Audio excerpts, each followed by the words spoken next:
Welcome to the 23rd class meeting of EECE341, Introduction to Communication Systems. As usual, we have regular announcements, and especially about attendance, I will just talk to you in Korean. So please think and rethink about it. Voluntary projects. Some of you already contact me and got approval about your topics. So I encourage you to think about doing this voluntary project. I have several messages: simplification, visualization. Whenever you define something, think about the existence of it and uniqueness of it. And when you learn something, why not, what if, etc., these kinds of questions must be asked to yourself. And about great inventions, I summarized some key. And many of the great inventions successfully replaced the scarce resource with abundant resource, and sometimes just adding two inventions, subtracting some components, having more than one subcomponent, and dividing a component into smaller ones. These kind of very simple approaches made great inventions. So please remember that.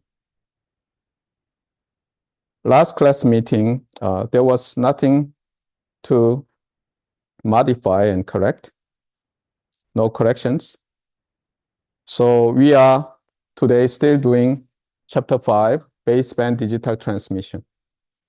As I told you in the last class meeting, we are going to briefly cover chapter 5 and skip most of the chapters related with random variables and processes.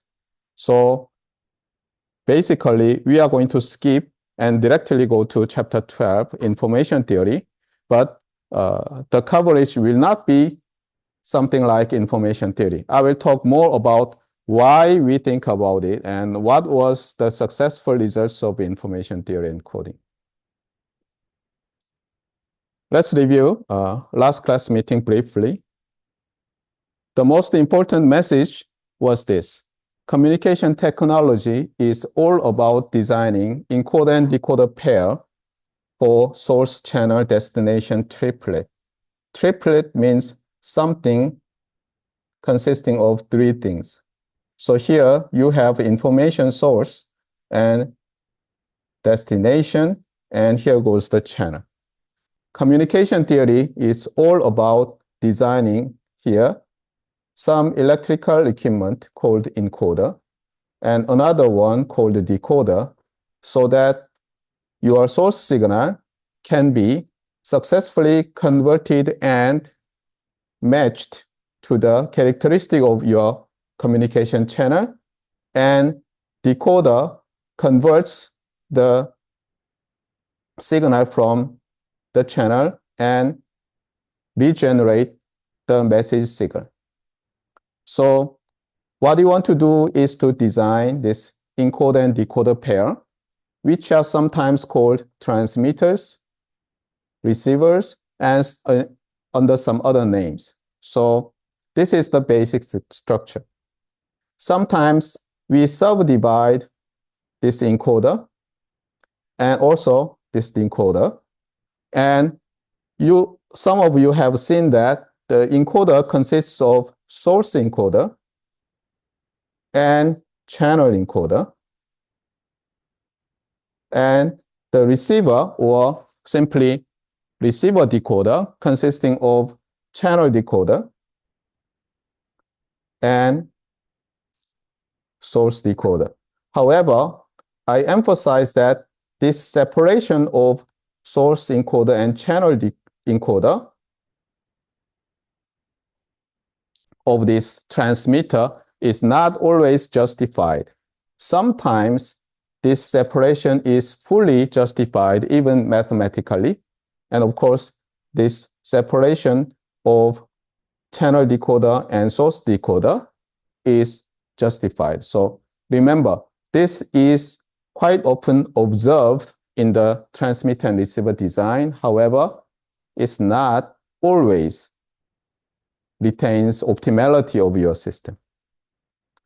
So this was the first result you need to remember from the last class meeting. And second one is that then what is the digital communication? So digital communication means that your source naturally has some analog type signal. So when you design encoder, especially with some digital equipment, somewhere between this source and channel, you have to convert your analog signal to a digital signal. So the topic would be which part of your encoder and decoder to be digitalized, which means that being built by a digital system. In order to convert your analog signal to digital signal, we need analog to digital converter and digital to analog converter. Of course, there are many different ways to implement this ADC and DACs. You've seen very simple scalar quantizers, samplers and scalar quantizers. However, that is not all. If you take some advanced courses, there are many different ways to convert analog signal to digital signal other than uniformly sampling and quantizing. Of course, there are many other ways to regenerate analog signal from your digital signal. So never think in this way. What you've seen is all. Okay? There are many other ways. However, some of what you have seen are very popular, most up-to-date design method to being digitalized. So this part is I just mentioned. And related with information theory, compression and transmission of information reliably and securely is actually the topic of information theory. However, information theory very much abstractize the entire system. So this is very mathematical. So when the information theory was born, the thesis or the book about the information theory was entitled as a mathematical theory of communication, actually.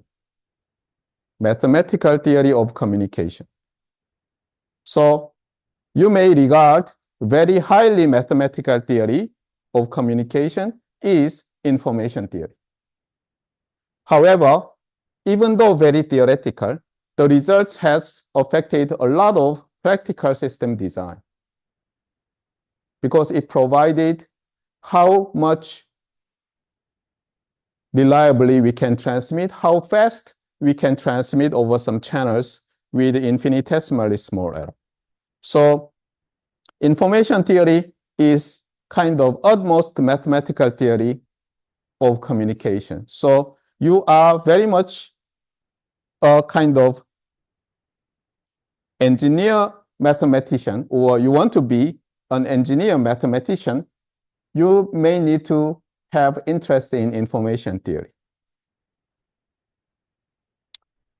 Last time, we've seen some very simple encoder that converts a sequence of bits into a waveform.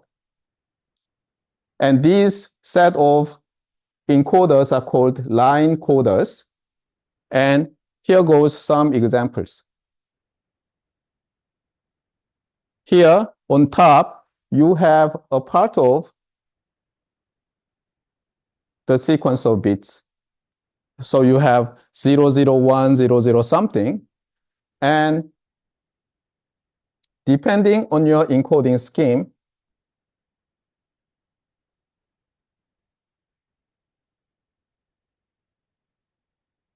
your output waveform differs. So if your line encoder is for non-return to 0, then this 0 bit is mapped to -1, and 1 is mapped to 1. So non-return to 0 is the simplest one. Logical 0 is converted to real value -1, and logical 1 is converted to real value 1. And there are other non-return to 0 family. And what's the difference between, for example, this non-return to 0 and this non-return to 0 mark?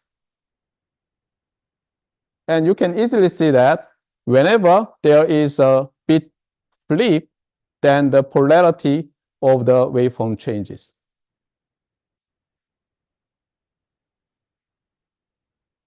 Unlike this non-return to 0, there are return to 0 line encoders.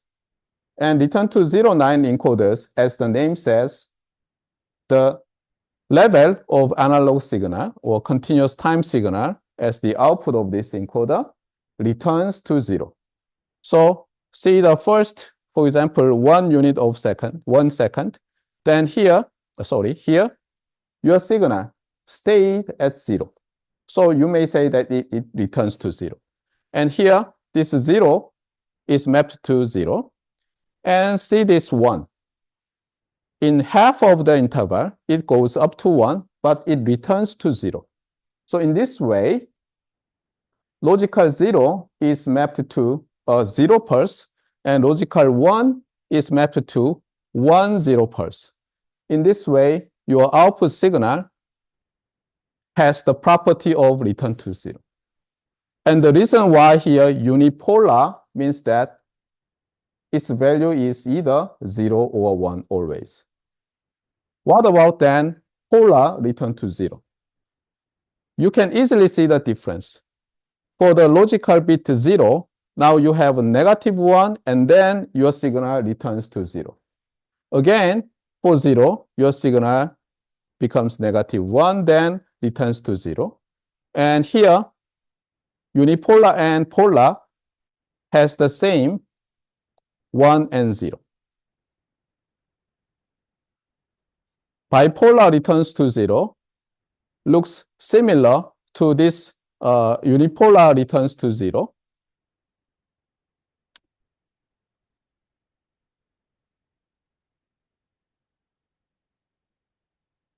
And if I remember correctly, this signal change occurs only when 2 consecutive bits are different. And there is another way like this. And within each period, if bit is 0, then it starts from -1 and goes to 1. So it does not goes to 0. So these are some very famous line encoders. And we are going to see in the next class meeting what are the differences of these signals. And we also see the bandwidth consideration in transmitting bits using line codes. That's all for today.